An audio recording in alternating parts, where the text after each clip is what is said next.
God's best for you is to pursue a relationship with someone who shares your beliefs and values in the most ways possible, especially on the issue of following Jesus, because if following Jesus impacts your money, your parenting, your life goals, your time, your everything, then you can't ignore that. He's more than a hobby. Hey, welcome back to Real Talk. Thanks for hanging out with us. He's Joe, I'm Brad. He has no idea what we're talking about today. Are you ready? But I'm excited about whatever it is, and I would never react You're not. negatively. Every week, no matter what. No, I'm not. Wait till you see. I'm not going to be You're exasperated. exasperated. I can't even. I'm so excited. I can't even wait. Joe, do you think that a Christian should marry a non-Christian? Yes. Absolutely. Were you going to say yes no matter what I asked? Yes, and I'm going to be positive and optimistic about this conversation. What a great topic to talk about. Thank you, Brad, for asking me this question. This is fantastic. I didn't expect this kind of reception. Should a Christian marry a non-Christian? Yeah. Wow. What a great topic. And that is a... This is a... You know what? The readers, they're viewers. The viewers are on the edge of their seats with my response of what we're going to do. Do you think that Christians should marry non-Christians? We'll expand the question to friendships and things like business partners and stuff too. Should we do that? Different kinds of partnerships. Yeah. Right? Not just the intimate kind. Sure. Partnership. Sure. All right. Let's start that level. This is so awkward. This is so fake. You're so fake. That's not fake at all. This is completely... You don't want to talk about this at all. Brad, what don't I want to talk about? It's like I can't stop talking. Okay, so it's all like right. what? Okay, should a Christian marry a non-Christian? Is one of our questions. Let's just start there. Everybody goes to 2 Corinthians 6, right? Do not be unequally yoked. It's usually when I got down on one knee and I said to my wife, "Would you yoke me?"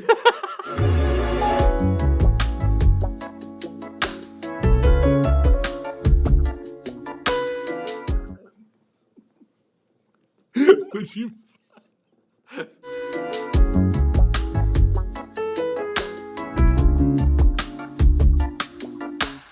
It's usually the time.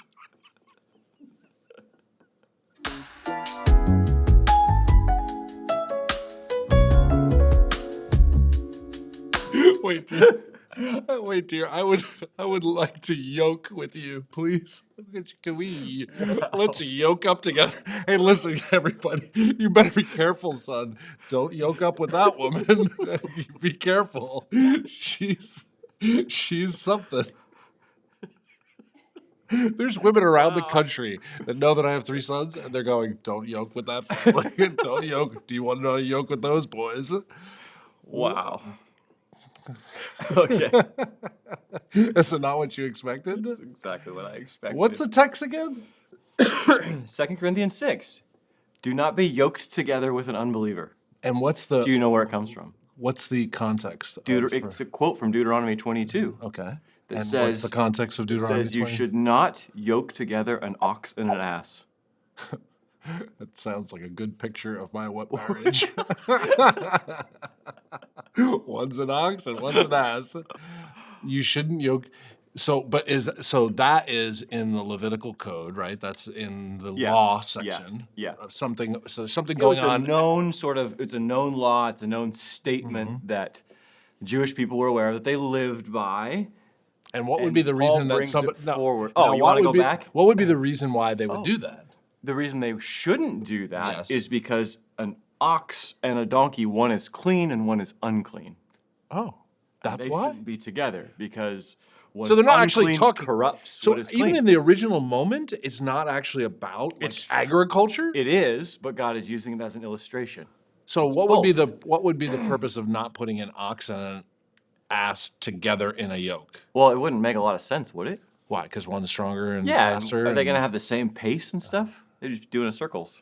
Oh, so it has a real agricultural purpose, and then God's taking it as It's an illustration also. It's an analogy also. Wow. That's cool. So Paul grabs that, brings it forward, and he's talking to the church in Corinth, which is super screwed up, especially as it relates to relationships and marriage especially, right? All kinds of weird stuff. And he says, do not be unequally yoked with a non-believer, with an unbeliever, he What a says. great statement. That's really powerful. It's cool. So let's pull at that for a minute. Like, why not? Maybe Different pace. Maybe. Oh, yeah. Kind of, right? So maybe we could answer why not from probably what Paul's saying, but probably from our own experience and talking with people and people in our family. Why is it a big deal for a Christian to be in a relationship, in a marriage with a non-believer? Wow. There's so many levels and just ways I could process this. It's interesting. Well, I think there's some really deep stuff, and there's just some really surface stuff, too. Yeah. So I'm going to go probably deep and wide. Great. We could sing a song. I mean, if Jesus is the Lord of your life, Yeah. it's like you're not just calling yourself a Christian by name only. You don't just do church. You don't just do religion. Like, oh, Jesus has rescued me from my sin, and now he's the Lord of my life. He's my everything. How could you say someone is your everything and be married to someone who says Jesus is nothing or is either sees Jesus as needless or unimportant or is anti-Jesus or it's like I don't understand how you could do that at a very strong level. Like Yeah, that's a pretty soulful, deep kind of level. Is Jesus the Lord of your life? Then to marry someone who doesn't think he is Lord, Yeah. that's a different pace. Yeah, yeah. I thought about it from this standpoint. My wife loves Jesus more than she loves me. Understandably. Wise woman. Yes, for lots yes, of reasons. yes. I've More given than her we could- plenty of reasons. more than we shall talk about today. But really, if I didn't love Jesus, honestly, I would be like, how do I deal with you love someone more than you love me? Oh. You love a man another yeah. man more than you love me? Because I know the Lord, I'm like, yes. So Jesus is your wife's real husband. Oh, boy. No, exactly. It's like, my goodness, if you had to divide your loyalties that way, and if she or our spouses didn't understand that that's actually not a divided loyalty, it's just a set of priorities that actually makes your marriage stronger. Oh, yeah. And your That's good. relationship stronger, where you realize, wait, I worship and follow Jesus, and because I worship and follow Jesus, it makes me a better husband. It makes me a better father. It allows me to get into that relationship with my spouse in a stronger way and bring my full self and be guided by the Spirit outside of my feelings Right. by something that's greater than my marriage, right? So it's like that's kind of a cool conversation that would be separate. But yeah, I just don't understand why you would, if Jesus is your everything, Right. and if he is the one that's the master of our lives, I don't know how someone could say, well, I'm going to look the other way and marry someone that doesn't care about Jesus. Right. But practically, Which people do all the time, yeah. by the way. And practically, I think sometimes what happens is like, well, my husband or my boyfriend and my girlfriend, they're not like they're They fine. believe in God. Yeah, they believe in God, and they're fine. They're kind of fine with me pursuing, almost as if they see in their future spouse, like, well, I have my hobbies and you have your hobbies. Isn't Jesus just another hobby? And if Jesus is my hobby and not your hobby, what's the big deal? You know, there's one part of our lives that we're not going to be on the same page with. Yeah. That's not a big deal. But you and I have both seen like, oh, it's a big deal. It's a big deal, yeah. Yeah. Yeah. So I'm sure that's a part of what Paul's getting at. It's like it actually sets you up for either a season or a lifetime of problems as a couple. Because we've seen people try and, as a couple, talk about goals in the future. Well, if you have a completely different worldview, how do you even establish, like, what are the values and goals of our family? What's the future we want to build when we think about kids? Oh, my goodness. And I wonder, I wonder if the person that is thinking about this, if they see Jesus as a hobby, then it's easier to make some of these leaps. Sure. Like if Jesus is kind of what you do on the weekends, it's kind of what you've always done. It's like a tradition, but it's not your everything, and you're not obeying him with your money and your resources and your decision-making, your priorities. Well, then I guess, you can kind of have different hobbies. That makes it complex, though, when you're raising kids. Yeah. And prioritizing money and time. Yeah. And I wonder if Paul is he's talking about believer and unbeliever, but something that you said actually is really interesting. Even how serious a person is about their faith, trying to find someone who's like-minded to them. Because to your point, even if you have somebody who is, okay, they've given their life to Jesus, he's their savior, but he's not really their Lord, right? He's not commanding every aspect of their life.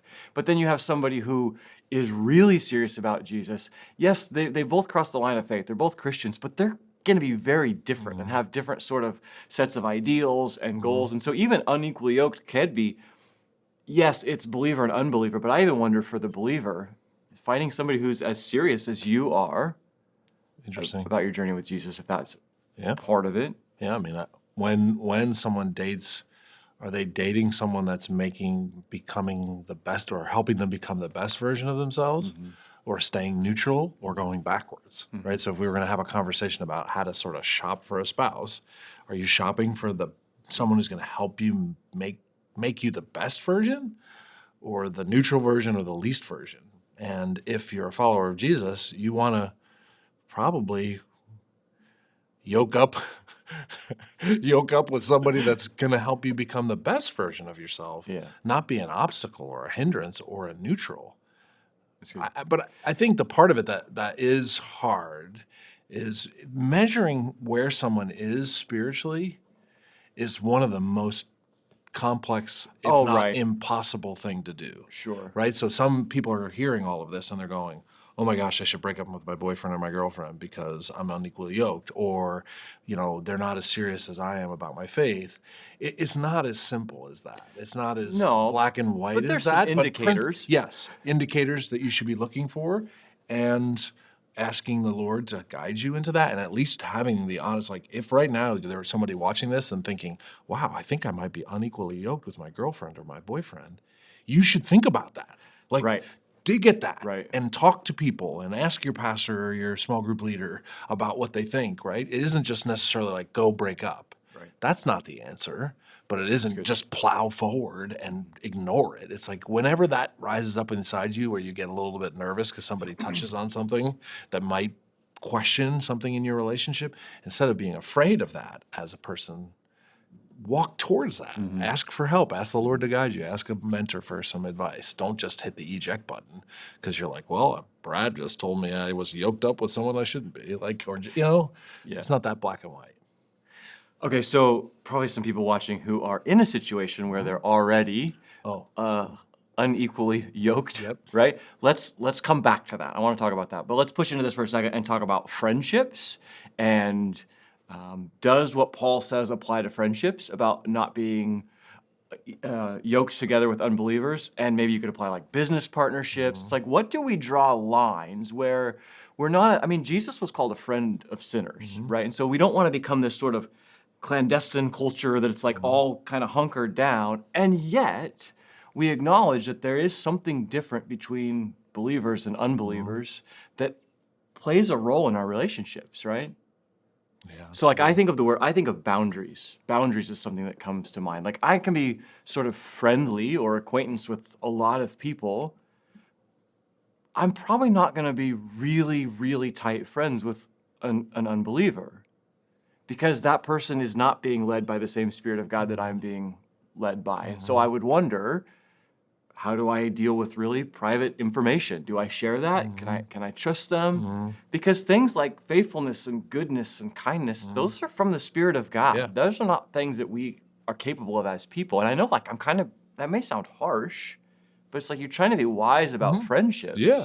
No, I think it's great. I think it's good to think through this and process. How do you look at relationships, and where do you invest time and energy? So some of it I would probably put in the category of an investment.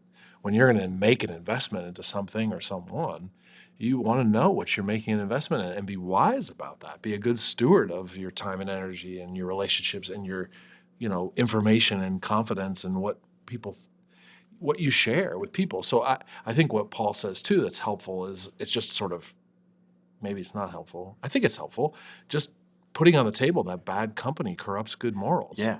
Right? So it's like that said in the Old and the New Testament that there is something about the company that I keep that impacts me. And so if I hang with people that have a totally different set of values, it is possible that I will influence them to the positive, but it is also very likely that they're going to influence me for the negative. So how does that weigh into this conversation? Yeah. That no matter what type of relationship, if someone has a set of bad values or sinful values or evil practices, your good practices aren't going to necessarily be uninformed or untainted by that, right? One bad apple.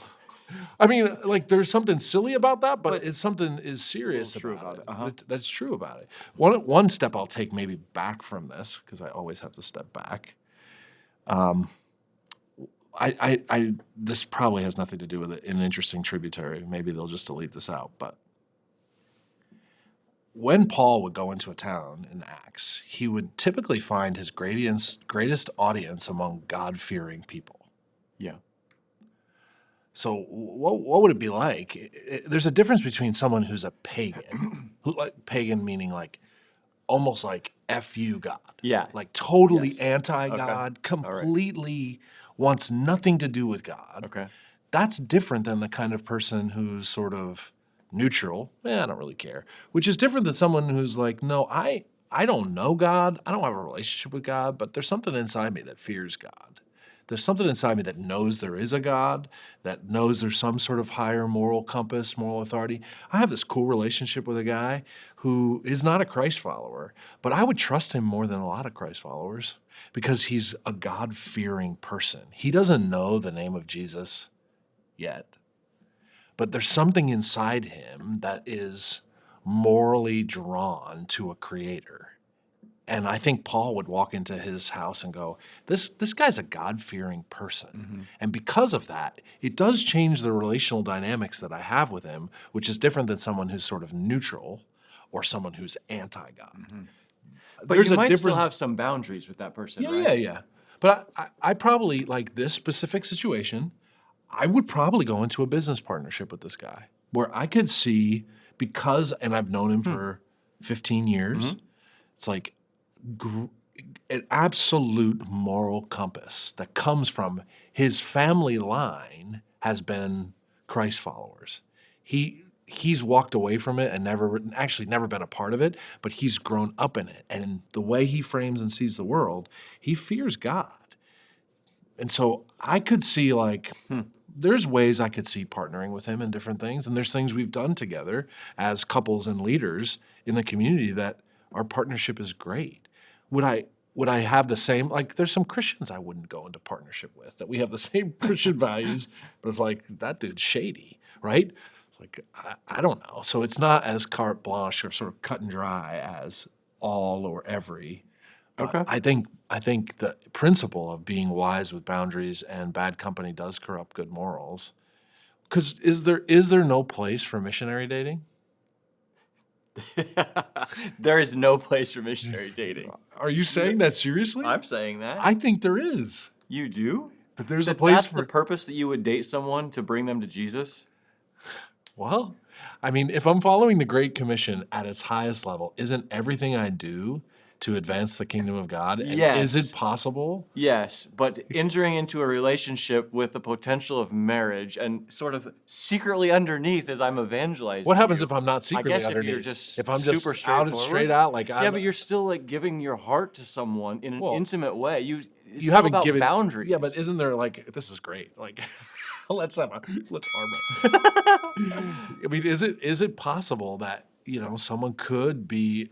And again, I'm throwing a curveball in that there are people that are God-fearing people that just don't have. Yeah, I think they don't have the names, they don't have the understanding, and because of that, you find yourself drawn to them and in a relationship with them, and maybe almost haphazardly, it's like, oh my gosh, this person, I'm falling in love with them. I'm not saying this is what I like. I don't want to set my sons up and go this is how you should do things. I hear some of what you're saying. I still think there's a distinction that Paul is making, that a person is either led by the Spirit or they're led by the flesh. There's not an in-between. Really? Well, you can have the Spirit of God in you and choose to be led by the flesh, but you still have the Spirit of God inside of you to lead you. If you're not a Christ follower, you don't. So what about the Christ follower that You're is sort of implying that a person is, well, they're kind of a good person. It's like, no, actually, the Bible says there's no such thing. yes, but isn't there also the completely backslidden Christian who is carnal? Paul will call them carnal Christian. Is that person like safe to date? I would say that's more dangerous. Sure. So it's not Well, like I could just I don't know say if I'm gonna because say more or less, but I would say agree. That person is not safe. that's not a good relationship to be in either, because the person that knows what's right and has tasted the fruit and has experienced the Spirit of God and then walked away from it and lived in a way that's against it, that's makes me nervous too. So I guess part of what I'm pushing on, and this is good, a arm wrestle, is like I just don't think because someone raises their hand and says they're a Christ follower that necessarily is a good reason to date them either. Oh no, I'm Or with to you get on married that. either. I'm with you that's on not that. necessarily safe either, right? So what does it mean? How does this happen? I would not be encouraging people out there to just go missionary date as a goal. Just go yoke anyone. You do not want to just start yoking people. It doesn't work that way. But I guess I just have categories like for that. This isn't just cut and dry. That it's like, here's the way it happened. Most people's journey to faith is not an event. All right, well, let's leave that there for a second and just go to, because we can keep talking about wisdom and things, but let's go to, the Bible does actually address people who are in a relationship with, if they're a believer and they're in a relationship with an unbeliever, what to do. And it's actually pretty simple. Stay. Pray for that person, right? And I think if you're already in a business relationship or a friendship, like you could apply it there, not just to marriage, like Paul is applying. I think you could apply it in lots of relationships. Like stay, pray for that person, try and lead that person towards Christ. So is that the play? That's missionary. You can be missionaries as what? Like is that the situation where someone comes to know Christ while they're married to an unbeliever? Yeah. Right. Or they're in a partnership right now or a friendship right now, and they come to know Christ. What do? Just cut ties? Like no. Paul's like, no, stay and be a witness, and God knows the circumstances that you've been in, and he's going to use you in that circumstance. Is that person going to come to Christ? Not necessarily, but we have seen that happen. Yeah. For sure. He is talking to people who are already married. One comes to the Lord, and the other one is not yet. That's what he's talking about. I just think, it's not like, I get it, it's not black and white. I've seen people, though, who are Christ followers marry unbelievers with the idea that, they like God, they believe in God, and somehow I'm going to work in their life, and I'm going to... The Spirit's going to... It's like, I'm going to convert them. God's going to work through me. It's like, it ends up bad. So I guess, just going back, it's like, don't hope to your evangelism dating thing. You can't hope that person, like, I'm going to marry them and hope that they come to Jesus. God's going to use me. It's not good. I've seen people hurt bad. Yeah, agreed. It's absolutely not that's not the sort of script that we should be following. I think the people out there that are in this situation right now that are listening and they're sort of in the market for a spouse, how do you find someone and pray that God gives you someone who makes you the best version of yourself and not sort of slide to the least common denominator or some neutral territory? Like, no.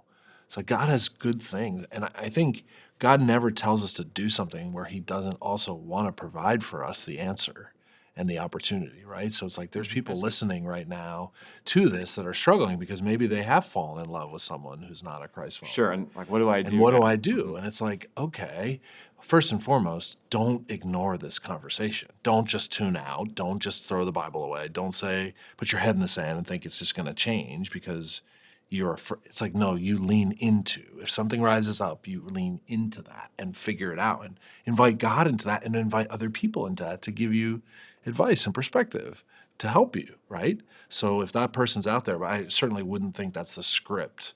It's like right now there's person right now who's just going, now, I'm thinking about dating. Let me process the best way to do it. Right. At that very blank slate, I'm going to start my dating relationship. What would you tell your sons and daughters about this topic? If you were raising your kids, how would you teach You wouldn't say aim for evangelism dating. You'd say find somebody who loves the Lord, of course. Yeah, but it's not that. Most people aren't a clean slate, so it's not that it's not that simple. No, but I think we started the clean slate and we say, this is what God's best is for you. Yeah. God's best for you is to pursue a relationship with someone who shares your beliefs and values in the most ways possible, especially on the issue of following Jesus, because if following Jesus impacts your money, your parenting, your life goals, your time, your everything, then you can't ignore that. He's more than a hobby. If you're in the situation where you're already sort of down the road, invite God into that. Invite him into the conversation of what does this mean and what should I do? And if you obey the Lord, and if like right now there's somebody watching that has to maybe make a hard decision and break up because they're unequally yoked, God's going to guide you in that. God's going to give you courage. God's going to provide you with peace. Don't do that by yourself. Get your support system around you.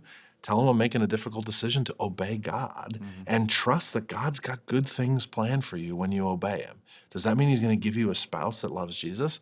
That's not what the promise is. But when you obey God, he blesses and honors you, right? So there's a person out there that's watching that might have to make that hard decision. God's going to honor your obedience to him. All right, thanks for hanging out with us. See you next time.